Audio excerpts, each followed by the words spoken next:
ಕೊನೆಗೂ ಅಮೇಥಿಗೆ ರಾಹುಲ್ ಗಾಂಧಿ ಹೋಗಲ್ವಂತೆ. ಅವ್ರು ರಾಯ್ಬರೇಲಿಗೆ ಓಡಾಗ್ಬಿಟ್ರು ಆ ಸೈಡ್ಗೆ ಹೋಗತ್ತ ಕಡೆಗೆ ಅಂತ.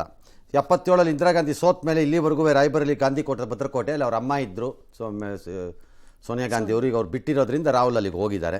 ಬಿಡ್ತಾರಾ ಬಿ ಜೆ ಪಿಯವರು? ಓಡೋಗ್ಬಿಟ್ರು ರಾಹುಲ್ ಗಾಂಧಿ ಅಂತ ಯಾರು ಅವ್ರಿಗೆ ಇಷ್ಟ ಬಂದಂಗೆ ಕಾಮೆಂಟ್ರಿ ಕೊಡ್ತಿದ್ದಾರೆ. ಈಗ ಅದಕ್ಕೆ ಬಿಚ್ಚಿ ಬೀಳಿಸ್ಬಿಟ್ಟಿದೆ ವ್ಯೂಹ ನಮ್ಮದು ತಂತ್ರ ಅಂತ ಜಯರಾಮ್ ರಮೇಶು. ಏನು ತಂತ್ರ ಸರ್ ಇದು? ಕೊನೆ ಕ್ಷಣ ಕರ್ಕೊಂಬಂದು ಏನು ತಂತ್ರ ಇದೆ ಇದರಲ್ಲಿ? ಆಯ್ತಾ ಆಯ್ತಪ್ಪ, ಏನೋ ತಂತ್ರ ಏನದು? ಅಲ್ಲಿ ಸೋತಿದ್ದ ಜಾಗದಲ್ಲಿ ನಿಂತ್ಕೊಂಡು ಯಾರದ ನನ್ನನ್ನು ಸೋಲಿಸ್ದವ್ರು ಬಂದು ನಿಂತ್ಕೋತೀನಿ ವಾಪಸ್ ಅಂತ ಹೋಗ್ತಾರೋ, ಬಿಡ್ಕೊಟ್ಟು ಪಕ್ಕದ ಕಾನ್ಸ್ಟಿಟ್ಯೂನ್ಸಿಗೆ ಹೋಗ್ತಾರೋ, ರಾಯ್ಬರೇಲಿ ಭಾಳ ಸೇಫ್ ಆಗಿದೆ ಸೀಟು ಅಂತ. ಓಕೆ, ಈಗ ಗೆದ್ದ ಮೇಲೆ ರಾಯ್ಬರೇಲಿನಲ್ಲಿ ಯಾವ ಸೀಟ್ ಬಿಡ್ತಾರಂತೆ ಅವರು? ಅಮೇಥಿ ಬಿಡ್ತಾರಾ, ರಾಯ್ಬರೇಲಿ ಬಿಡ್ತಾರಾ, ವಯನಾಡ್ ಬಿಡ್ತಾರಾ? ವಯನಾಡ್ ಬಿಟ್ಟರೆ ಅದಕ್ಕಿಂತ ದೋಖಾ ಮತ್ತು ಚುರಿ ಹಾಕೋ ಕೆಲಸ ಇನ್ನೊಂದಿಲ್ಲ. ಪಾಪ ಹೋದ್ಸರಿ ಜೀವ ಕೊಟ್ಟು ಕಾಪಾಡಿರೋ ಕ್ಷೇತ್ರ ಅದು. ಮನೆ ಅಂತ ಕೂಡ ಹೇಳ್ಕೊಂಡಿದ್ರು, ಮನೆ ನಂದು ಹೋಮ್ ಇದು ಹೊಂದಿದ್ದಾರೆ. ಇಲ್ಲಿ ಬಿಟ್ಟರೆ ಅಮ್ಮನ ಕಾನ್ಸ್ಟಿಟ್ಯೂನ್ಸಿ ಕೈ ಬಿಟ್ಟಂಗೆ ಆಗ್ಬಿಡುತ್ತೆ. ಯಾವ ಸುಖಕ್ಕದು ನನಗೆ ಅರ್ಥನೇ ಆಗಲಿಲ್ಲ ಅದು. ಎರಡನೇದು, ಇದು ಕೊನೇ ಕ್ಷೇತ್ರ ಈಗ ಇನ್ನು ಉಳ್ಕೊಂಡಿರೋದು ಸದ್ಯದ ಪರಿಸ್ಥಿತಿನಲ್ಲಿ ಅವ್ರಿಗೆ ಗೆಲ್ಲಬೇಕು ಅನ್ನೋ ಕ್ಷೇತ್ರ. ಈಗ ಇದು ಹೋಗ್ಬಿಟ್ರೆ ದೇವರೇ ಕಾಪಾಡಬೇಕು. ಅದಕ್ಕೆ ಆಯಿತು, ಮಾಡಲಿ ಬಿಡಿ, ಅವ್ರವ್ರಿಗೆ ಬಿಕ್ಕಿದ್ದು, ಯಾರು ಬೇಕಾದ್ರೂ ಸ್ಪರ್ಧೆ ಮಾಡಲಿ. ಎಸ್, ಪ್ರಧಾನಿ ಮೋದಿ ಅವರು ಹೆದರಬೇಡಿ, ಓಡಬೇಡಿ, ನಾನು ಮೊದಲೇ ಹೇಳಿದ್ದೆ ಅಲ್ವಾ ಹೊಸ ಕ್ಷೇತ್ರ ಹುಡ್ಕೊಳ್ತಾರೆ ಅಂತ ವ್ಯಂಗ್ಯಾಸ್ತ್ರ ಪ್ರಯೋಗಿಸಿದ್ರು. ಇನ್ನೊಂದು ಹೆಜ್ಜೆ ಮುಂದೆ ಹೋದಂತಹ ಗಿರಿರಾಜ್ ಸಿಂಗ್ ರಾಹುಲ್ ಗಾಂಧಿಯನ್ನ ಮೊಘಲರ ಕೊನೆಯ ದೊರೆಗೆ ಹೋಲಿಕೆ ಮಾಡಿದ್ರು. ಮತ್ತೊಂದು ಕಡೆ ಅಮೇಥಿಯಲ್ಲಿ ಗಾಂಧಿ ಕುಟುಂಬ ಸ್ಪರ್ಧೆ ಮಾಡದೇ ಇರೋದಕ್ಕೆ ಚುನಾವಣೆಗೂ ಮೊದಲೇ ಅವರು ಸೋಲನ್ನು ಒಪ್ಪಿಕೊಂಡಿದ್ದಾರೆ ಅಂತ ಸ್ಮೃತಿ ಇರಾನಿ ಅವರ ವ್ಯಾಖ್ಯಾನ.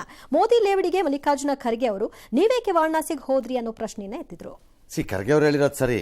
ಮೋದಿ ಅವರು ವಾರಣಾಸಿಗೆ ಹಾಕೋದು ಯಾರು ಎಲ್ಲಿ ಬೇಕಾದರೂ ಹೋಗ್ಬೋದು ಅಂತ ನಾನು ಅವತ್ತಿಂದ ಹೇಳ್ತಿದ್ದೆ. ಇದನ್ನ ನಿಜ ಕೇಳಿಸ್ಕೊಳ್ಳಲ್ಲ ಯಾರು. ನಿಮ್ಗೆ ಬೇಕಾದ ಅನುಕೂಲಕ್ಕೆ ಹೇಳ್ತೀರಿ, ಮತ್ತು ಅದೇ ಪ್ರಾಬ್ಲಮ್ ನಮಗೆ.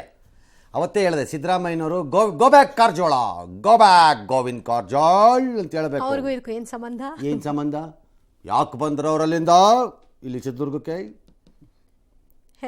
ಇಲ್ಲಿ ಡಿ ಕೆ ಶಿವಕುಮಾರ್ ಮಂಡ್ಯಾಗ ಯಾಕೆ ಬಂದ್ರು ಅಂತಿದ್ರು. ನಿಜ ಹೇಳ್ತಾ ಇದ್ರೆ ಯಾರೆಲ್ಲರೂ ಹೋಗ್ತಾರಪ್ಪ, ಹೋಗ್ಬೋದು ಅಂದರೆ ಈಗೇನು ಅವ್ರು ಯಾಕೆ ವಾರಣಾಸಿಗೆ ಹೋದ್ರು, ನೀವು ಯಾಕೆ ಕೊಡೋದ್ರಿ ಹೆಂಗಾರೆ ಅಂತ ಇವ್ರು ಕೇಳ್ತಾರೆ. ಈಗ ಅದಕ್ಕೆ ಹೇಳೋದು, ಕೇಳೋವಾಗ ಸ್ವಲ್ಪ ತಲೆನ ಸ್ಥಿಮಿತದಲ್ಲಿ ಹಿಡ್ಕೊಂಡು ಕೇಳಬೇಕು. ಕೆಲವೆಲ್ಲ ವಾರಣಾಸಿಗೆ ಯಾಕೆ ಹೋದ್ರು ಅವರು ಗುಜರಾತಿಂದ ಅಂದರೆ ಸೋತ್ ಹೋಗಿಲ್ಲ, ಅದೊಂದು ಡಿಫ್ರೆನ್ಸ್ ಇದೆ. ಲೀಡ್ರ್ ಅಂತ ಅವ್ನು ಫೇಸ್ ಮಾಡ್ಬೇಕ್ರಪ್ಪ. ಉತ್ತರ ಪ್ರದೇಶ ಹೆಚ್ಚು ಕಡಿಮೆ ಕೈ ಬಿಟ್ಬಿಟ್ರಲ್ಲ ಕಾಂಗ್ರೆಸ್ನವ್ರೀಗ. ಅದನ್ನು ಮತ್ತೆ ಕಟ್ತೀವಿ ಅನ್ನೋ ಉತ್ಸಾಹನೂ ಇಲ್ದಂಗೆ ಮಾಡ್ಕೊಂಡ್ಬಿಟ್ಟಿದ್ದೀರಿ. ಅಲ್ಲ ಹಂಗನ್ಬಿಟ್ಟು ಅಮೇಥಿನಲ್ಲಿ ಆಟೋಮ್ಯಾಟಿಕ್ ಸ್ಮೃತಿ ಇರಾನಿ ಗೆದ್ಬಿಡ್ತಾರೆ ಅಂತ ನಾನೇನು ಹೇಳಕ್ ಹೋಗಲ್ಲ. ಫೈಟ್ ಮಾಡ್ತೀನಿ ಅನ್ನೋ ಸ್ಪಿರಿಟ್ ಬೇಕಲ್ಲ ಜನಕ್ಕೆ, ಅದಲ್ವಾ ಸ್ಪಿರಿಟ್. ಮತ್ತೆ ಉತ್ತರ ಕರ್ನಾಟಕದ 14 ಕ್ಷೇತ್ರಗಳಲ್ಲಿ ಪ್ರಚಾರ ಬಲು ಜೋರಾಗಿದೆ. ಈ ಸಂದರ್ಭದಲ್ಲಿ ಅಮಿತ್ ಶಾ, ಎಚ್ ಡಿ ಕುಮಾರಸ್ವಾಮಿ ಮತ್ತು ಜಮೀರ್ ಏನೇನು ಹೇಳಿದ್ದಾರೆ ನೋಡೋಣ.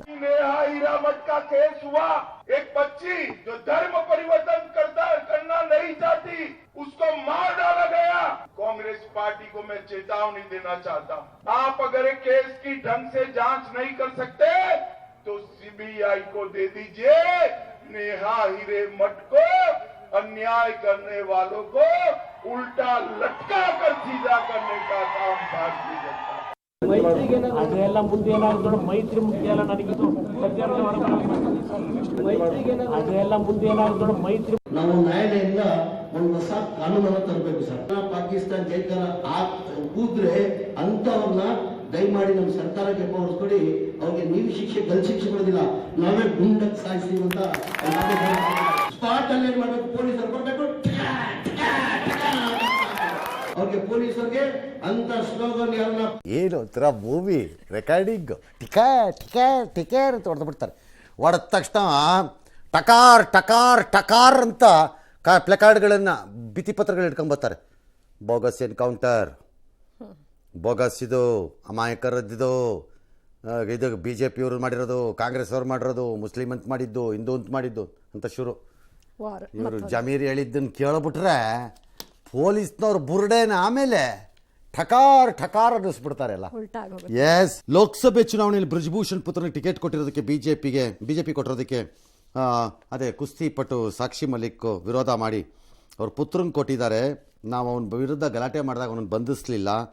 ಈಗ ಅವನ ಮಗನಿಗೆ ಕೊಟ್ಟಿದ್ದಾರೆ ಅವನ ಟಿಕೆಟನ್ನು ಕುಟುಂಬಕ್ಕೆ. ಅವನೇ ಅಷ್ಟು ಇಂಪಾರ್ಟೆಂಟ್ ಆಗೋದನ್ನ ಅಂತ ಭಾಳ ಭಾವುಕವಾಗಿ ಬರೆದಿದ್ದಾರೆ. ರಾಜಕೀಯದ ಮುಂದೆ ಕಾಂಗ್ರೆಸ್ಸು BJP ಎಲ್ಲ ಪಾರ್ಟಿಗಳು ಅವ್ರ ಸ್ವಾರ್ಥಕ್ಕೆ ಇರ್ತಾರಷ್ಟೆ. ನೀವು ಯಾರಾದರೂ ಭ್ರಮೇಲಿದ್ದರೆ ನಿಮ್ಮ ರಕ್ಷಣೆಗೆ ಬರ್ತಾರೆ ಅಂತ ಅದು ನಿಮ್ಮ ಮೂರ್ಖತನ ಅಷ್ಟೆ. ಅದು ಬೇಡ. ಎಸ್.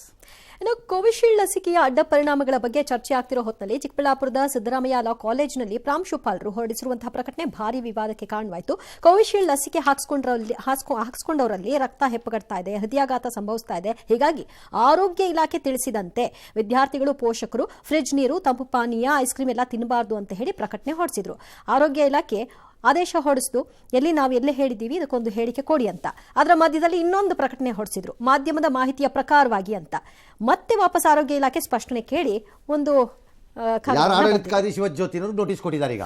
ಸರ್ ಅವ್ರು ಏನು ಸಾಹೇಬ್ರಿಗೆ ಅವ್ರಿಗೆಲ್ಲೋ ನಾಲೆಡ್ಜ್ ಬಂದಿದೆ, ಸಾಹೇಬ್ರು ನನಗೆ ಗೊತ್ತಿಲ್ಲ ಅವ್ರು ಯಾರು, ಅವ್ರಿಗೇನೋ ನಾಲೆಡ್ಜ್ ಇದೆ ಪಾಪ, ಅದರ ಆಧಾರದಲ್ಲಿ ಕೊಟ್ಬಿಟ್ಟಿದ್ದಾರೆ ಈಗ. ಒಂದ್ಸರಿ ತಪ್ಪು ಮಾಡಿದೀನಿ ಅಂತ ಅರ್ಥ ಆದ್ಮೇಲೆ ಮತ್ತದನ್ನ ಕರೆಕ್ಟ್ ಮಾಡಿ ಅದನ್ನೇ ಮಾಧ್ಯಮದ ವರದಿ ಅಂತ ಹೇಳಿದ್ದಾರೆ, ತಪ್ಪೇನು ಬಂತು ಈಗ ಅಂತಾರೆ ನಾಳೆ. ಯಾರು ಹೇಳಿದ್ದಾರೆ ಸರ್ ಇದು ಫ್ರಿಡ್ಜ್ ನೀರು ಕೊಡಬೇಡಿ ಅದು ಕೊಡಬೇಡಿ ಅಂತ? ಅವ್ರಿಗೇನೋ ಮಾಹಿತಿ ಇದೆ ರೀ, ಕಾನೂನು ಕಾಲೇಜವರು ಇಂಪಾರ್ಟೆಂಟ್ ಅವ್ರಿಗೆಲ್ಲ ಗೊತ್ತಿರುತ್ತೆ ಕಾನೂನು ಕಾಲೇಜ್ ಅಂದಮೇಲೆ. ಸುಮ್ಮನೆ ಹಾಗೆಲ್ಲ ಹೇಳಬಾರ್ದು ಅವ್ರಿಗೆ. ಅದಕ್ಕೆ ನೋಟಿಸ್ ಪಡ್ಕೊಂಡಿದ್ದಾರೆ ಸರ್. ಪಡ್ಕೊಂಡಿದ್ರು ಉತ್ತರ ಕೊಟ್ಕೋತಾರೆ.